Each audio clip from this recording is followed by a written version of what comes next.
بتعمل التودو ليست كل يوم ومفيش حاجة حرفيا بتخلصها. انا النهارده اجي اقول لك على 7 اخطاء بتعملهم في التودو ليست، لو بطلت تعملهم حرفيا هتبقى منجز جدا بسبب التودو ليست.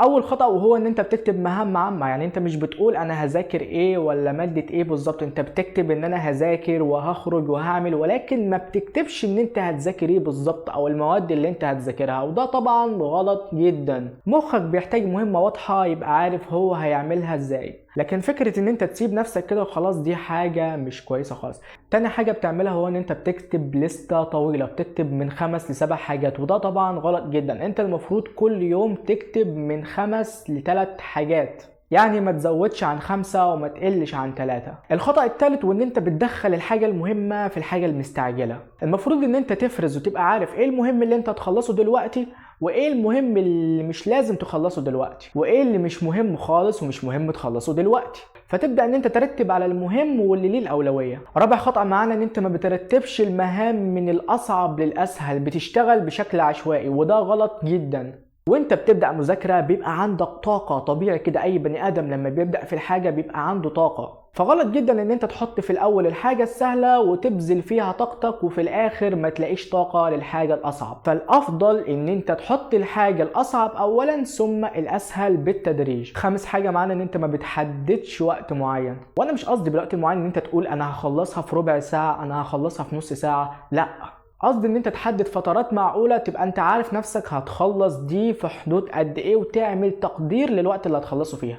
ما تجيش على اخر الليل في المغرب ولا العشاء تلاقي نفسك ما خلصتش حاجة، يبقى انت بتقدر الوقت ولكن مش بتزنق نفسك ان انت تخلصه في وقت معين، لا، بس انت بتعمل تقدير علشان ما تأجلش اكتر واليوم يضيع منك. سادس حاجة معانا وهي ان انت ما بتراجعش التودو ليست اخر اليوم، تشوف انت خلصت ايه او اللي ما خلصتوش فاضل لك فيه قد ايه، لا، انت بتسيب الدنيا كده وخلاص، وده طبعا غلط جدا، ما تعملهوش. لازم تشوف ايه اللي ما خلصتوش وايه الاسباب، وتحلل كويس ايه اللي ضيع وقتك وما خلاكش تخلص اللي عليك.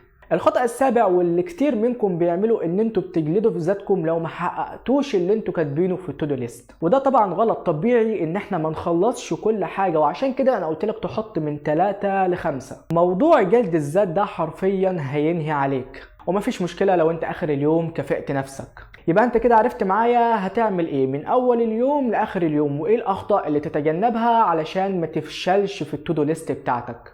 وحرفيا التودو ليست من اكتر الحاجات اللي ساعدتني في ثانويه عامه، وكمان بتساعدني في ايام الكليه في الاوقات اللي انا ببقى مضغوط فيها، اللي هو انت بتبقى عارف اللي ليك واللي عليك، تصفي ذهنك من الافكار والمشتتات اللي تخليك مش عارف تبدا. كده خلصنا، وفي النهاية عايزك تستمر على التودو ليست وتتعب، لان نهاية التعب نجاح اكيد 100%، مفيش حد بيحاول وبيجيب صفر. وما تنساش تشترك في قناتي وتعمل لايك عشان الفترة الجاية هنشوف ايه المشاكل اللي بتواجهنا وهنطلع نحلها مع بعض. وكمان لو عندك اي سؤال اكتبهولي تحت في التعليقات، وانا هطلع في فيديو مجمع هرد على كل اسئلتكم. وبس كده.